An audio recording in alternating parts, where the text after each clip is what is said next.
Hi hello అండి అందరికీ నమస్కారం అండి ఫ్రెండ్స్. ఇక గ్యాస్ సిలిండర్పై కొత్త రూల్స్ ఇక నుంచి ఇలాగే అంటూ అప్డేట్ అయితే రావడం జరిగిందండి.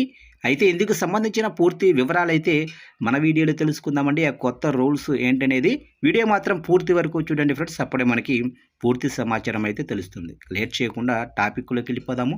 ఇక పశ్చిమాసియాలో ఉద్రిక్త పరిస్థితులు ఏమాత్రము తగ్గటం లేదు. ఇరాన్ అమెరికా యుద్ధ వాతావరణం కారణంగా ప్రపంచ దేశాలతో పాటు భారత్లోనూ చమురు గ్యాస్ సరఫరాలో ఇబ్బందులు తలెత్తుతున్నాయి.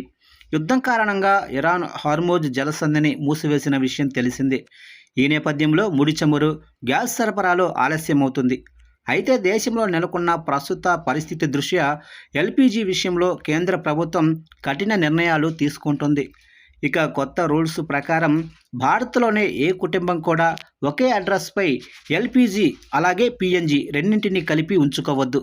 వినియోగదారులు ఈ రెండింటిలో ఏదో ఒక కనెక్షన్ను మాత్రమే ఎంచుకోవాల్సి ఉంటుంది. ఇక 2 కనెక్షన్లు ఉన్నవాళ్ళు జూన్ 30లోగా ఏదో కనెక్షన్ను తిరిగి ఇచ్చేయటం చేయాల్సి ఉంటుంది. ఒకవేళ వినియోగదారులు జూన్ 30లోగా ఒక కనెక్షన్ను వదులుకోకపోతే జూలై 1 నుంచి ఆయిల్ కంపెనీలు ఏదో కనెక్షన్ను ఆటోమేటిక్గా నిలిపివేస్తాయి. ఆ తర్వాత బ్లాక్ చేసిన కనెక్షన్ను పూర్తిగా పనిచేయటం ఆగిపోతుంది.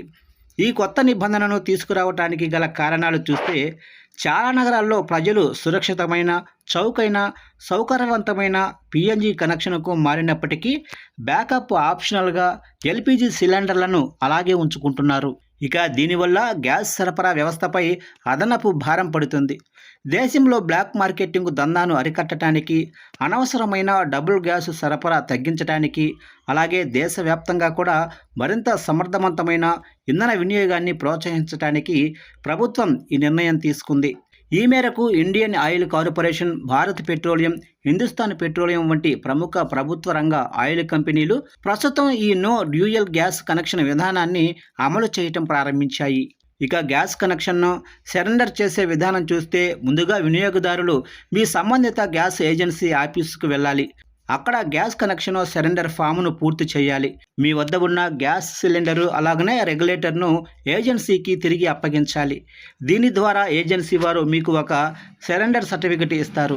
అలాగే మీరు కనెక్షన్ తీసుకునేటప్పుడు చెల్లించిన సెక్యూరిటీ డిపాజిట్ మొత్తాన్ని కూడా మీకు రీఫండ్ చేస్తారు. ఇక మరోవైపు ప్రజలకు సరిపడా నిల్వలు ఉన్నాయని కేంద్ర రక్షణ మంత్రిత్వ శాఖ, పెట్రోలియం శాఖ వెల్లడించింది. దేశవ్యాప్తంగా కూడా పూర్తి స్థాయి వినియోగానికి సరిపడేలా 60 రోజులకు సరిపడా చమురు నిల్వలు ఉన్నాయి. పరిశ్రమలు, పిఎన్జి అవసరాల కోసం 60 రోజులకు సరిపడా గ్యాసు నిల్వలు కూడా ఉన్నాయి. అలాగే గృహ అవసరాల కోసం 45 రోజులకు సరిపడా ఎల్పిజి రోలింగ్ స్టాకు అందుబాటులో ఉంది.